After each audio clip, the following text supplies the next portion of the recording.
बिस्मिल्लाहिर्रहमानिर्रहीम। अस्सलाम वालेकुम नाज़रीन, आप यूट्यूब चैनल देख रहे हैं। मैं तवक्कल हुसैन हूँ।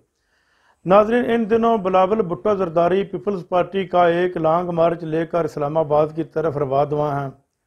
उनके सिर्फ दो मुतालबे हैं, वो दो मुतालबे कर रहे हैं। नंबर एक तो वो कहते हैं कि वज़ीर आज़म इस्तीफ़ा दे, और नंबर दो पे वो कहते हैं कि वज़ीर आज़म असम्बलियाँ तोड़ कर नए इलेक्शन की तरफ जाएँ और इलेक्शन इस्लाहत के बाद जाएँ। जबकि ये लोग जब असम्बलियों में बैठे होते हैं तो उस वक्त अगर इनके साथ इलेक्शन इस्लाहत की कोई बात करे या हुकूमत करे तो ये उस बात पे आते नहीं और ना ही करना चाहते हैं। और अब ये कह रहे हैं कि वज़ीर आज़म असम्बलियाँ तोड़े और तोड़ कर इलेक्शन इस्लाहत करे और फिर दोबारा इलेक्शन कराए। मैं बिलावल भुट्टो से कहता हूँ कि बिलावल भुट्टो, अभी सियासत में आप बहुत छोटे हो।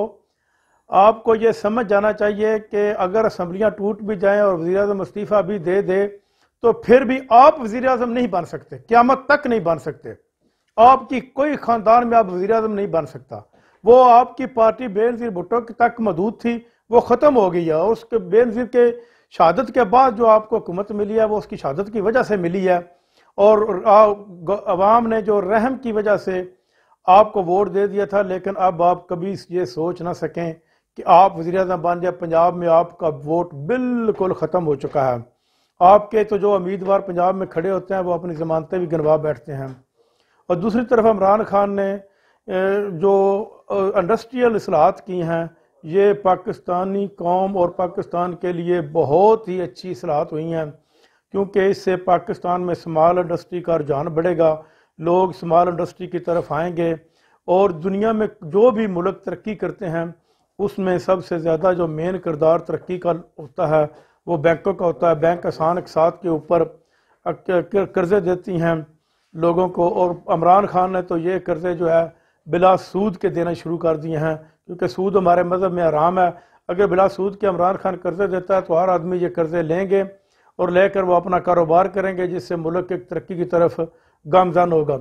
इमरान खान को चाहिए कि ये जो कर्ज़े दे रहा है ये सिर्फ और सिर्फ शनाख्ती कार्ड की बुनियाद पर होने चाहिए।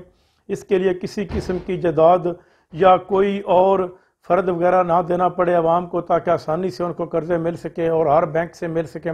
अगर बैंक कर्ज़ों का मुंह खोल देते हैं तो इसमें पाकिस्तान की तरक्की यकीनी हो जाती है, क्योंकि उनका ये कहना था कि एक्सपोर्ट बढ़ेंगी तो पाकिस्तान तरक्की करेगा। कोई भी जो मुल्क है वो सब्ज़ियाँ और गंदम बेच कर तरक्की नहीं कर सकता। ये बात उनकी बिल्कुल ठीक है, क्योंकि जितने भी मुल्कों ने तरक्की की है वो उन्होंने अपनी इंडस्ट्रियल इस्लाहत की वजह से की। हम स्मॉल इंडस्ट्री को तरक्की दी है।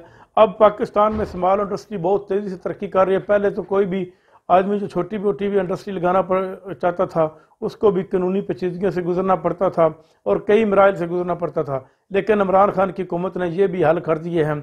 और दूसरी तरफ अपोजिशन जो है वो 48 घंटों में अदम एतमाद की तहरीक लाने का सोच रही है।